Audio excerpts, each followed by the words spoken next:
Olá a todos do canal do YouTube do Instituto Santo Atanásio. Estamos aqui mais uma vez, numa quinta-feira gravando, fazer a notícia comentada aí da semana. Semana passada falamos sobre o rumor, que vem sondando aí o aumento da restrição da missa tridentina. E dessa vez nós vamos comentar aqui uma notícia que saiu no site Infocatólica, que diz o seguinte: Monsenhor Johan Boni assegura que o Papa deu sinal verde à bênção de casais homossexuais na Bélgica.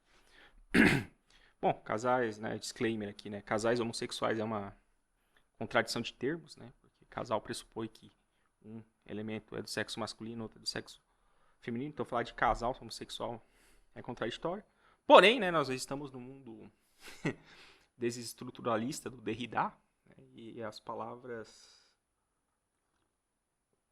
já não têm significado, então você pode colocar qualquer coisa. Mas, é assim. Então nós vamos ler essa triste notícia aqui, que toca num dos âmbitos aí da crise da igreja, ou seja, a manifestação do aprofundamento cada vez maior dessa crise que está na igreja, e vamos lá, vamos noticiar, Se você ainda não é inscrito no canal, aí se inscreva, dê uma curtida aí, pode deixar seu comentário, e vamos lá. Então, novamente, da Infocatólica. Na Bélgica, os bispos estão todos de acordo em aprovar a bênção de casais do mesmo sexo e de outros tipos de casais irregulares. Também existe um ritual e agora se informou que, segundo Monsenhor Boni, o Papa aprovou tudo em novembro passado durante a visita ad lumina do episcopado belga. Foi o que assegurou o arcebispo de Amberes, Monsenhor Johan Boni, na Assembleia do Sínodo Alemão, que pode ser escutada aqui, Daí tem o link no site da Infocatólica, dentro do vídeo completo da 5ª Assembleia do Sínodo Alemão. Então a gente tem que colocar qual que é o contexto aqui, A Igreja Católica na Alemanha está virada num alho, em nome de uma tal sinodalidade. Eles estão querendo fazer reformas profundas na igreja.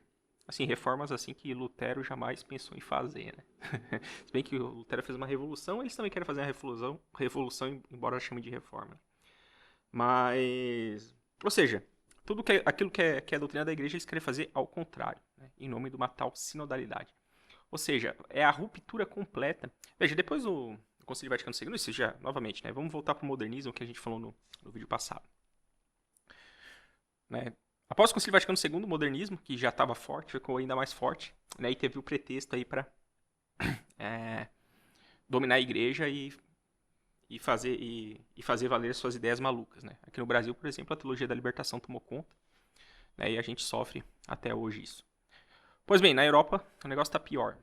Lá o modernismo está utilizando a sinodalidade para fazer tudo ao contrário do que a igreja faz. Veja, do ponto de vista de uma mentalidade revolucionária, e você soma daí a mentalidade revolucionária com o modernismo, eles fazem uma contradição, uma oposição que não existe. Eles dizem, não, do lado tem a doutrina, do outro lado tem a pastoral. Então, entre a doutrina, veja, para nós católicos sérios, não há oposição entre doutrina e pastoral. A doutrina ilumina a pastoral. A gente vai ver no decorrer do texto como é que funciona isso, a doutrina iluminando a pastoral. Agora, para o revolucionário e para o modernista, o que importa é o que eles chamam de praxis, ou seja, a prática, ou que eles gostam de amenizar na linguagem pastoral. Então, por exemplo, se a pastoral que eu quero colocar lá, ela vai contra a doutrina católica, ou seja, contra o que é certo, contra o que Cristo ensinou, contra o magistério da igreja, pior para a doutrina. E aí, claro, eles têm que utilizar toda uma espécie de retórica, para tentar validar as maluquices que eles querem impor. Mas, e isso aí, né, essa rebeldia, esse cisma que se fala, né, o cisma, se está falando hoje muito em dia do cisma alemão, porque é justamente isso, o episcopado alemão, né, digamos a CNBB de lá, né, e a CNBB da Bélgica parece que tá junto, né, segundo essa notícia, eles estão se unindo para tipo assim, dane-se a doutrina que Roma ensina, né, que a Santa Sé ensina, ou seja, dane-se a doutrina católica, a gente quer ficar com a estrutura deles aqui e fazer do nosso jeito. No que isso se difere essencialmente no protestantismo? Não é muita coisa. Só que as ideias são que eles querem colocar, né, são cada vez mais perversas e sacrílegas. Né? Então a coisa, ao mesmo tempo que não mudou, mudou para pior. Né?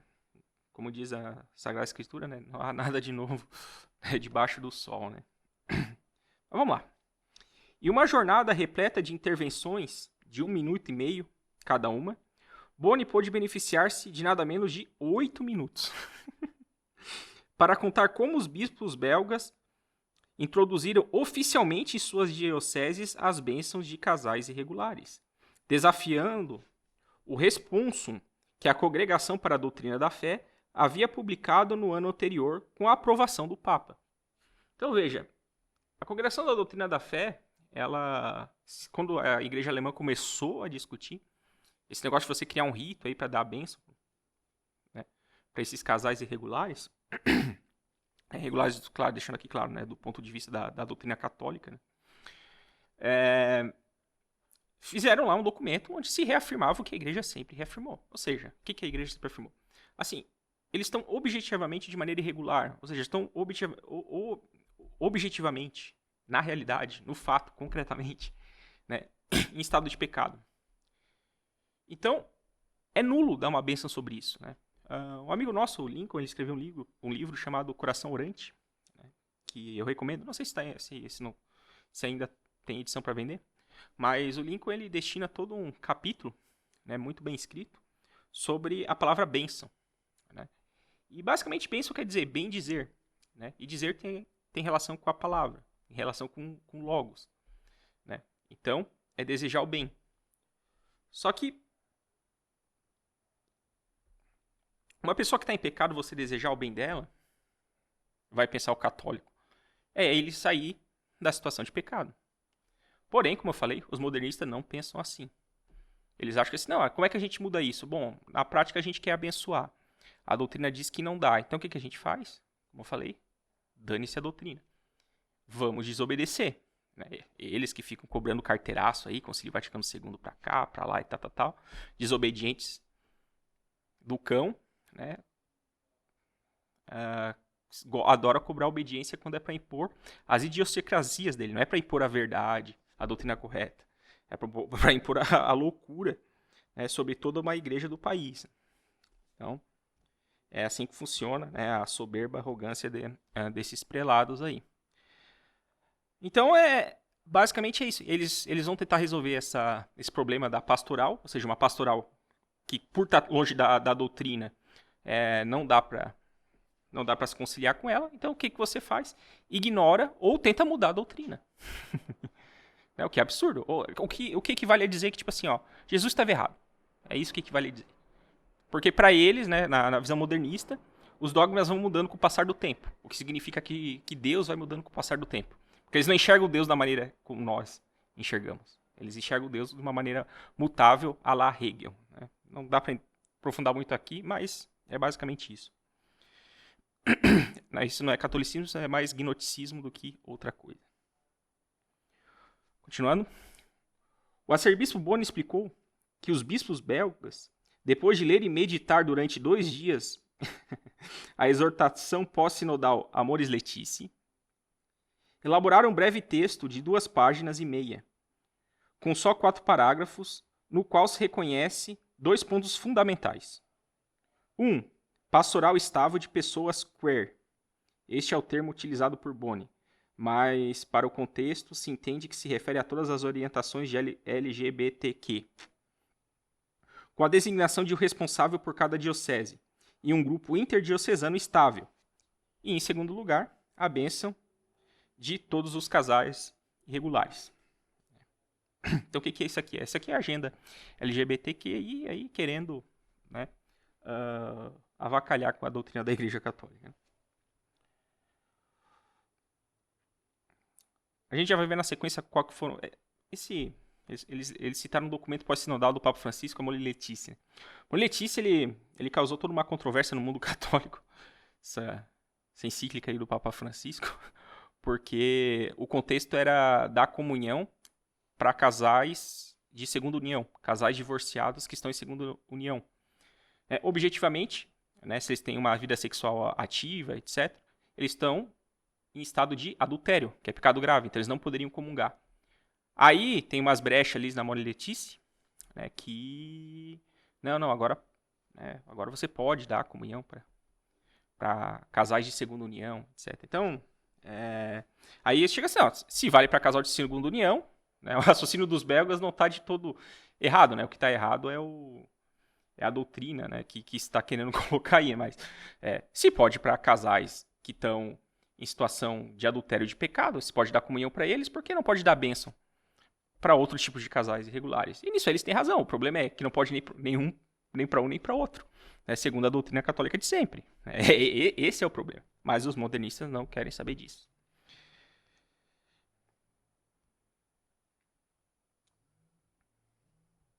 Então, o primeiro parágrafo explica o arcebispo.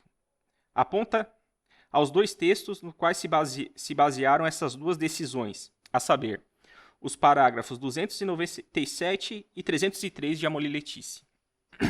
Ambos pertencem ao capítulo 8º, o decididamente mais problemático e discutido da exortação, porque é ali que tem a brecha, inclusive essa brecha tem numa nota de rodapé de uma brecha desse capítulo, você vê como o negócio é sutil e escancarado ao mesmo tempo. O primeiro, o 297, é a exortação do Papa para integrar a todos, a ajudar cada pessoa a encontrar seu próprio modo particular na comunidade eclesial, para que se sinta objeto de uma misericórdia imerecida, incondicional e gratuita. O parágrafo não se refere só aos divorciados em nova união, senão a todos, em qualquer situação em que se encontrem. Este texto, sobretudo o modo de tratar as diversas situações chamadas irregulares, conclui de forma muito vaga a necessidade de revelar-lhes a pedagogia divina da graça em suas vidas e ajudar-lhes a alcançar a plenitude do plano de Deus nele. Então, qual que é o problema? O problema é que para nós, né, para eles alcançar a plenitude no plano de Deus neles, eles precisam resolver essa situação irregular. Né? Então, por exemplo, no caso da homossexualidade, não é perseguição nem nada, é o que muitos santos já viveram, o que muitos católicos que são solteiros vivem, que é a castidade. No caso de casais em segunda união, né, é viver como irmãos. Ou seja, né, você se abstém do sexo. O ser humano não vai morrer se não fizer sexo. Né? Ao contrário do que o mundo marcusiano pensa, né, o sexo não é o centro da vida, né, e a pessoa não vai morrer se não fizer, nem vai ficar louca, nem vai ficar neurótica. Né? Freud estava errado nisso aí. Pois bem. Então, para nós, eles têm que resolver essa situação irregular. Né? E a doutrina católica já tem, né, digamos, as direções gerais, né, de como resolver. Claro, cada caso, né, pode ter suas nuances, suas complicações, ou até um caso pode ser até mais grave do que outro, etc.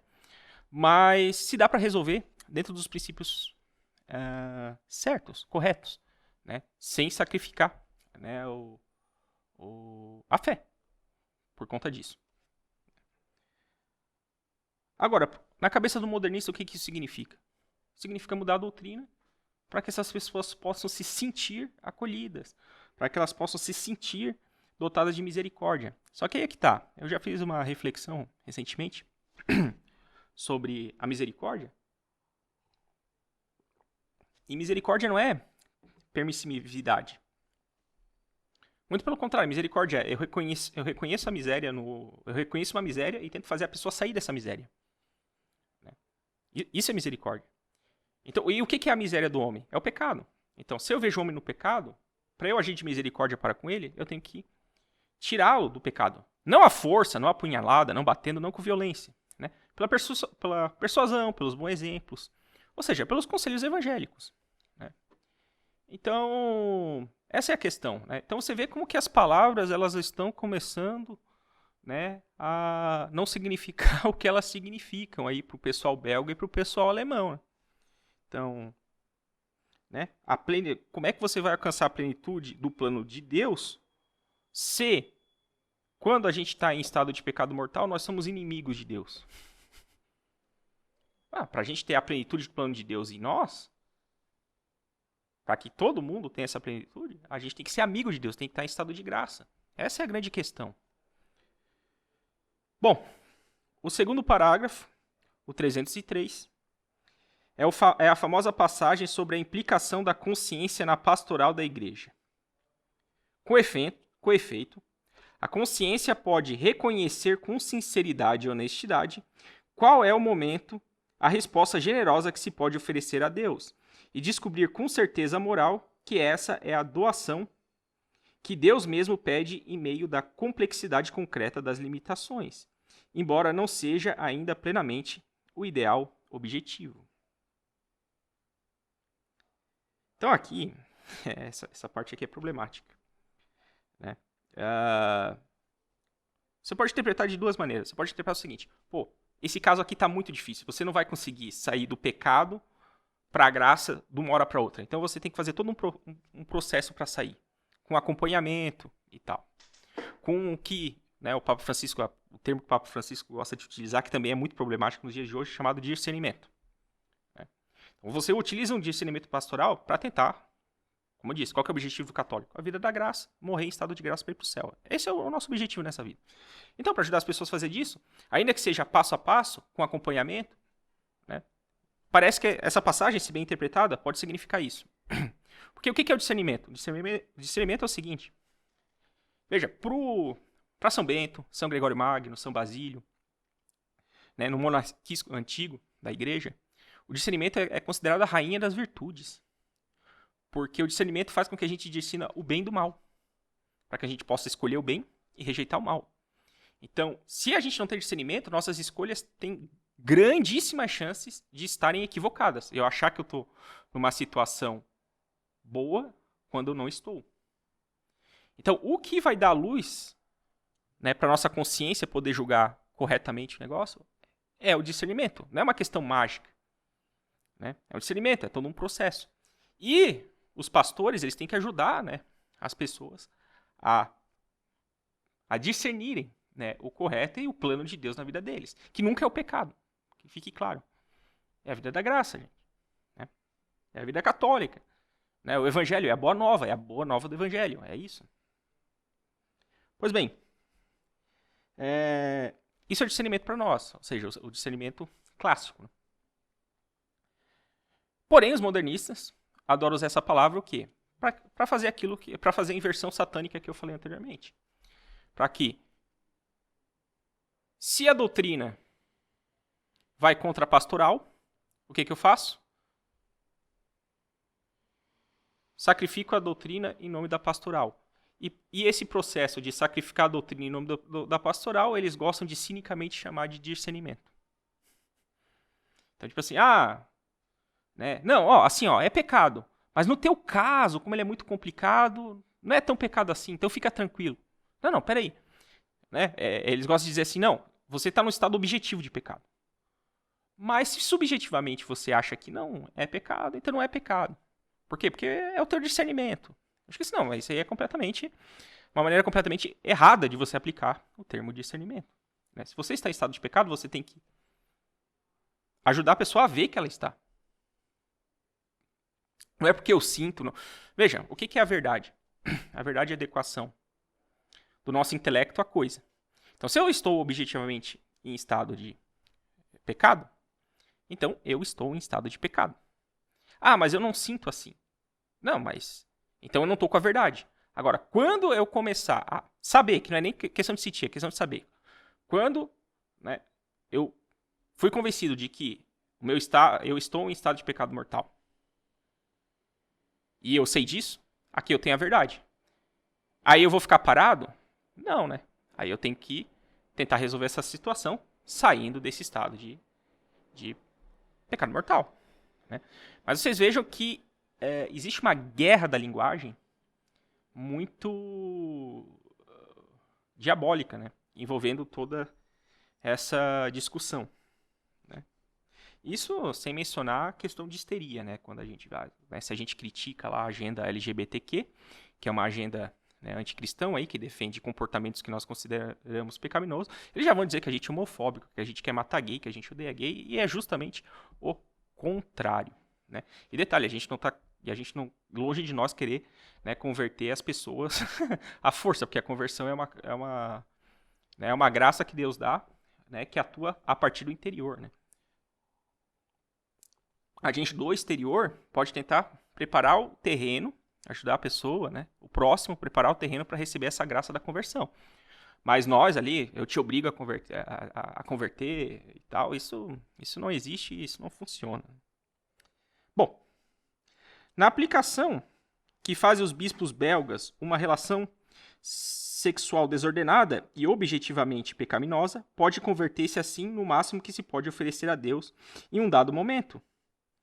E a igreja, por sua parte, não só deve respeitar esse errôneo discernimento de consciência, senão que deve integrá-lo tudo incondicionalmente. Nesta lógica, a bênção de casais irregulares se transforma magicamente de bênção de uma relação desordenada a bênção desse bem imperfeito que nesse momento constitui a concreta resposta generosa que se pode oferecer a Deus. Então aqui quem escreveu o artigo aqui, né, tá sintetizando aí tudo que eu expliquei, né? Então, basicamente tem mais, né, questões, né, aqui, mas aí é dos pormenores do que está acontecendo no processo sinodal da Alemanha, mas o que eu queria trazer para cá, em cima dessa notícia, né, é o que está em jogo, né? Essas palavras aí que estão, entre aspas, em disputa, né? Então está havendo uma espécie de prostituição da linguagem católica, ou seja, eu estou agindo com iniquidade, com impiedade, né? Utilizando termos que para nós são virtuosos, e isso meio que causa uma espécie de hipnose, né? Pô, discernimento é coisa ruim? Não, discernimento, pô, para São Bento, para São Gregório, para São Basílio, né? Para o João Cassiano, São João Cassiano, é a rainha das virtudes. Mas, veja, é a rainha das virtudes porque discerne o bem e o mal, não porque troca o bem pelo mal, como fazem os modernistas. Bom, seria isso que eu teria para dizer. Convido aí quem não é inscrito no canal a se inscrever, a curtir, né, e deixar seu comentário aí. Viva Cristo Rei!